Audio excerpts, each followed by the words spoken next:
everybody and welcome back to my channel. So today we're going to be playing with some chrome powders. I purchased multiple powders from the Born Pretty store and they came individually packaged and each one came with its own sponge tip applicator. For the demo I'm going to be showing you guys the silver and the gold powder, and at the end of the video I'm going to be showing you the 8 multi-chrome or duochrome powders that I also purchased from the Born Pretty store. Right off the bat, I want to say that shipping took forever with the Born Pretty store. These are the most inexpensive powders that I have seen on the market, but it took well over a month for these powders to get to me because they are coming all the way from China. I did purchase these directly off the Born Pretty store, not off the Born Pretty Amazon store, so that may have made a shipping difference. Now before we get started, I do want to talk a little bit about nail prep. I found several things that allow, one, the application to go a lot easier, and secondly, give you the best finish results. So the first thing I do suggest is pushing back your cuticles with a metal cuticle pusher. The reason being is if you have any type of unevenness around your cuticle area or anywhere on your nails, it is going to show up once you apply the powder. The second thing, if possible, is lightly buff your nails. I recommend a light buffing block like this one. This is the finest grit buffing block that I have found at Sally's Beauty Supply. I do recommend lightly buffing your nails just to make sure the surface of your nail is nice and even. And the third tip I have for you guys is make sure you have a nice and even nail polish application. Whether you're using gel polish or regular polish, just make sure you've cleaned up around the edges before you start applying the powder. Also remember to completely cover the sides of your nails and the tips of your nails. Anywhere where there is not black polish, the powders will not show up. Now for the demo today, I am going to be showing you how these powders work over regular polish and gel polish. I am going to be using black polish for all of my fingers because black polish is the recommended color to be used as a base, and I have played around with these powders and found that in fact black polish does allow the powders to show up the best. These two fingers are the fingers that I have applied 2 coats of gel polish to, and I am using China Glaze's Gelaze and the Gelaze top coat. And I have already cured and removed the sticky layer for the gel polish. Now for the regular gel polish, I am going to be using my favorite black gel polish, and that is the Wet n Wild One Step Wonder Gel. I have applied 2 coats of this to my middle and to my pinky finger, and that has no top coat. So we're going to start off with the gold powder, and that is what the powder looks like. Now I have found the best method of applying these powders is first going in with your finger and lightly rubbing this all over the nail, and then go in with the applicator and further rub this into the nail surface.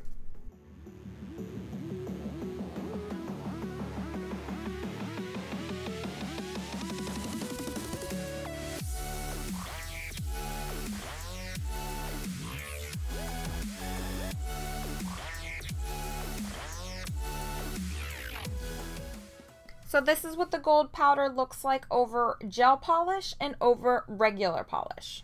Now let's go in with the silver powder, and again I'm first going to go in with my finger and then switch out to the applicator and kind of go back and forth until I'm satisfied with the results.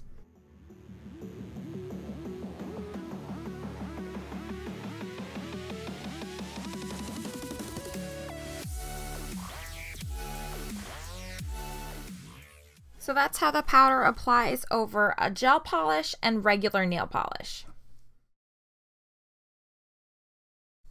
Now at this point in your application, you're going to have a lot of mess. So I suggest before applying the top coat is going in with some type of brush and just dusting off as much of the powder as you possibly can before you go in with your top coat. If you simply go in with a baby wipe, you can remove a lot of that powder off of your fingers if you choose to do so, but just be careful not to go in and touch any of the nails with this wipe. After you've cleaned up as much as you can, you're going to go in with a top coat. You do need a top coat on top of these powders because as soon as you wash your hands with water or any type of liquid touches the powder, it is going to come off the nail. I am going to apply regular gel top coat on top of the nails that have a gel base. This can also be applied over the regular nail polish. If you choose to use a regular nail polish as your black base, you can top it off with this gel top coat. So I'm going to apply the gel top coat, cure it, and then remove the sticky layer.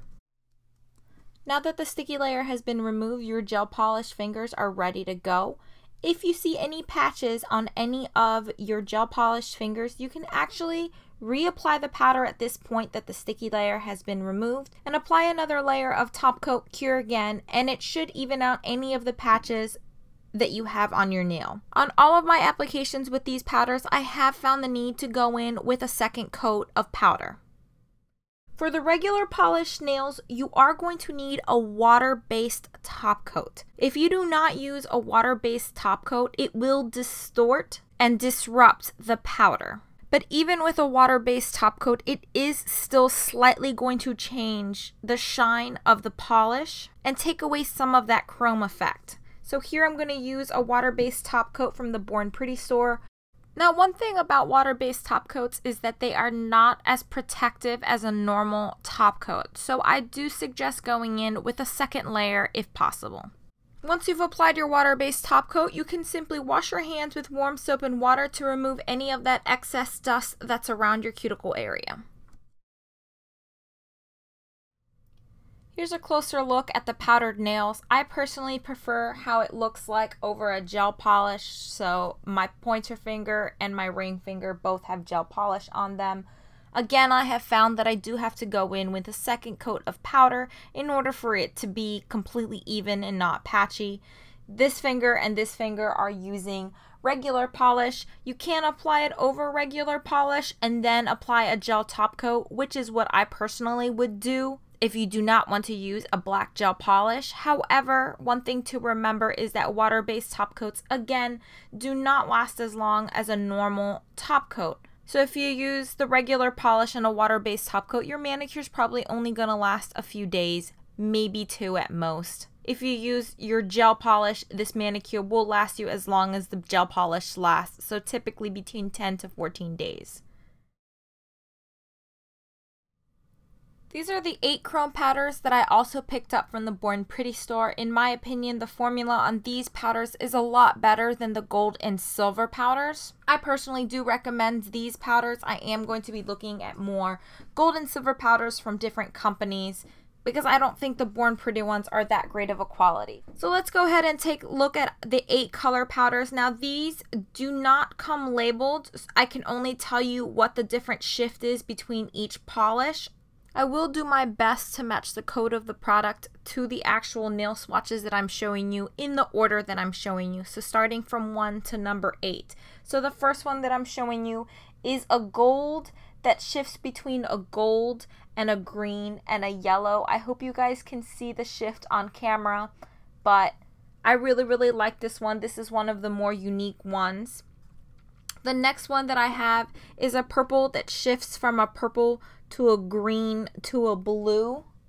This one, there's several polishes in this set that have a very similar shift to this purple and blue, so I personally don't think it's that unique of a polish. The next one is a green that shifts from green to blue. The next one is a purple that also shifts from purple to blue. The blue in this one is a lot lighter than the blue in this one. So this one is more of like a dark navy blue. The next one is a rose gold that shifts from rose gold to purple to green. The next one is a purple that shifts from a pinky purple to a darker purple. The next one is another purple that shifts from a purple to a blue, and this one, the blue in this one is kind of like a bluish green. It's not as intense as this purple blue right here. It's a little bit more of a bluish green. And the last one is one that shifts between a purple to a green. On camera, it's probably showing up as purple to blue, but this one does shift from purple to green. This one shifts from purple to blue. So those are the 8 chrome powders from the Born Pretty store. Like I said, I really do enjoy these powders. I thought they were very nice formulas in comparison to the silver and gold, and I do recommend picking these up. These are both available on the Born Pretty website and off of Amazon. I do recommend getting it off of Amazon because I've heard that shipping time is a lot faster than purchasing it directly from the Born Pretty store.